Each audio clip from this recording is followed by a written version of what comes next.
But I'll tell you what was great, and I know it's a tough loss for the Bills, but fantasy-wise, in Week 14, this is win or go home week for so many people, including our own Connor Rogers, Jay. Did you lose? No, according to Pete yesterday morning, it's wrapped up. Oh, yeah, this is true. Yeah. Backup producer I'm not Pete, talking about the game until it's over, by the way. which is smart. And I'm not saying a word. Yeah, no. But it's been over since yesterday about 9 a.m. I know. Yeah. Oh, I know. That tweet, I don't save a ton of tweets.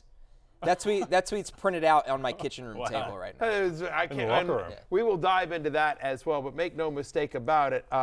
Josh Allen legitimately carrying playoff fantasy teams into the playoffs on his back, just nothing short of amazing. As you saw there in the question, if you heard there, second player in NFL history with 3 passing touchdowns and 3 rushing touchdowns in the same game. Otto Graham did it in 1954. Were you there for that one? Oh, I was there. Oh yeah, I was there for that game as well. It was I was 24. Please. What's been nice though is that one of the reasons why Josh Allen was more or less the consensus #1 player in fantasy picked in all drafts. He was the #1 player picked in our draft. Picked by me, thank you very much. Take that, Denny Carter.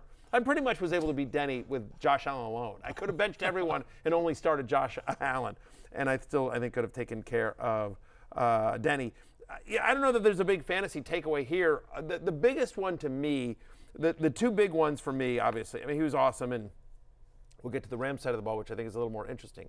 But to me, the 2 biggest things was, first off, the continued usage of Khalil Shakir.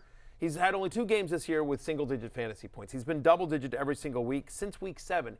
He's the 22nd best wide receiver in fantasy football. We weren't sure what his usage would be like once Amari Cooper came back. No Keon Coleman in this one, but still, they were, and no Dalton Kincaid, so it's still a little unsure. But again, just the consistency, he seems to be earning a lot of trust, obviously, with Josh Allen. And then also, really nice game here for Amari Cooper. Season highs in target share, 38%, and receiving yards, he had 95. It's his best fantasy game since his trade to Buffalo for Amari Cooper. 14 targets in this one, his most, more than he had in the previous 4 games combined.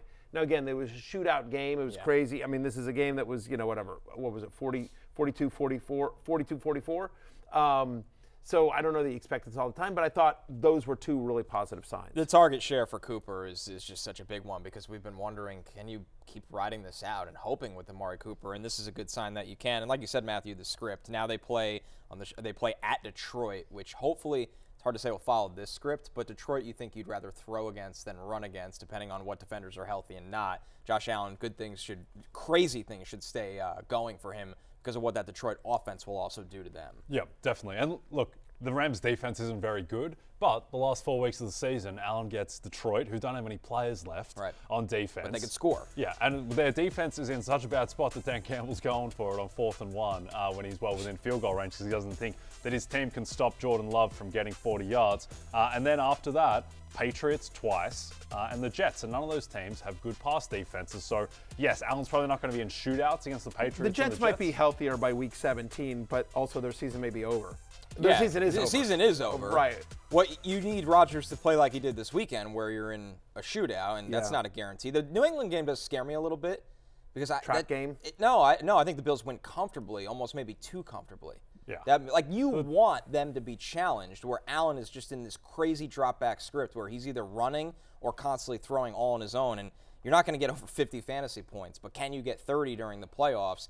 I don't know if a New England matchup will offer that opportunity. Maybe I'm wrong. Yeah. Well, you might get 30 against Detroit because this game is going to be super explosive. Allen, again, indoors against a very suspect pass defense, just with the amount of injuries that they have. So it's all set up for him to go off again and potentially wrap up MVP with a big win in Detroit. The only negative to this game, it was awesome all the way around, is James Cook, just a tough game, 6 for 20 on the ground, 2 for 9. Josh Allen gets 3 rushing touchdowns all from the 1-yard line, and the passing touchdown to a running back goes to Ty Johnson, not James Cook. I think just a tough day. I mean, James Cook has been getting so much usage in close. I would normally panic, but because he's been used so much this year in that role, I think it was just one of those, in that particular situation, again, they're right on the 1, and Josh Allen's like, screw it, I'm going to take it myself. Yeah, and that's like he's getting Saquon Barkley, he's getting DeAndre Swifted from last year now, where when they get to the 1, Allen is just ramming it in. And it was an indicator of how much they believe in that play by the fact that they stupidly went for it at the end of the game and had to burn their timeout, so they couldn't just play defense on the final drive. So yeah, they clearly believe in it. I mean, Allen has to be just about the best quarterback ever in short yardage. Jalen Hurts as well, but Allen, even if he gets 4th and 2, 4th and 3, is still a weapon. So yeah, it's going to be something that they continue to do, and Allen gets the 3 rushing touchdowns. He's like Auburn Cam Newton, but at the NFL level, which is stop him. Which is just out of this world. Auburn, can't, but with accuracy. He's Cam Newton, but with accuracy. Truly, he's more accurate. Yeah. And even though he misses a couple throws yesterday, he makes up for them with just insane the combination plays. As well. The one big run that he had where he's doing the hesitation moves, because the thing is, like, Jalen Hurts is big and powerful. He's not particularly like quick or shifty. Allen is like dancing around and has speed and power. He's the complete package at the moment. I think with the way that Mahomes is, and I don't want to say Mahomes has fallen off because he's probably just going to go win the Super Bowl again, but I think Allen is playing at the highest level of anyone at the moment. Right. Well, you could argue like who does more for their team, and there's just scripts for the Bills where he's Superman. It's him and Lamar. They were down like 38-21 going into the fourth quarter. Like they gave up 24. The Bills gave up 24 points in the first half. Like Josh Allen took it, because he's the leader of the team and he did what he should do at the podium. But that was on the defense. That loss was on the defense. No, the defense isn't very good. No. That's the sneaky secret with Buffalo. Yeah, I mean that they're going to have to outscore teams. Yeah. Like it's going to be really interesting. I don't know that there's a team in the AFC where the defense you feel great about. I mean, the Ravens struggle on secondary. The Chiefs have I get that they Chiefs' defense isn't good. No, now exactly. they've dealt with injuries. Yeah. And People will think the Chiefs' defense is good because of last night, but no Lad McConkey, no Will Dissly for the second half, no J.K. Dobbins on a team that wasn't that great offensively to begin with. Meaning the Chargers. Denver's the defense. Denver and the Steelers. But the Steelers have Denver, a good the Steelers. That's true. They do. They absolutely do. But those teams, not the Steelers, but the Broncos, you just wonder if they ever find themselves in a shootout script. Will they keep up with the great quarterbacks? I think they're the favorite, but I'm not convinced Denver makes the playoffs. Their schedule coming up is really tough. And Miami got a really big win yesterday in overtime against the Jets, which kept them alive. Yeah.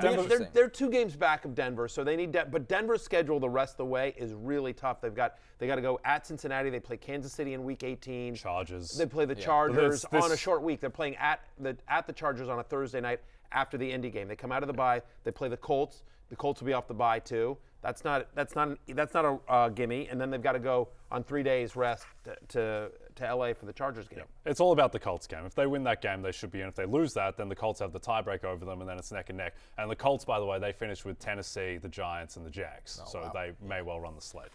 Hey, it's Matthew Berry from NBCSports.com and RotorWorld.com, and I want to thank you so much for watching whatever it is you just watched, or if nothing else, being too lazy to click out of the autoplay after this video started, after whatever it is you actually wanted to watch finished. But now that you're here, I'd like to take a moment here to ask you respectfully now, okay? I'm asking you respectfully to subscribe to the NFL on NBC YouTube channel. You'll get the latest Roto-World fantasy news headlines, all sorts of great shows, including my own Fantasy Football Happy Hour. So go subscribe now. Again, I'm asking respectfully.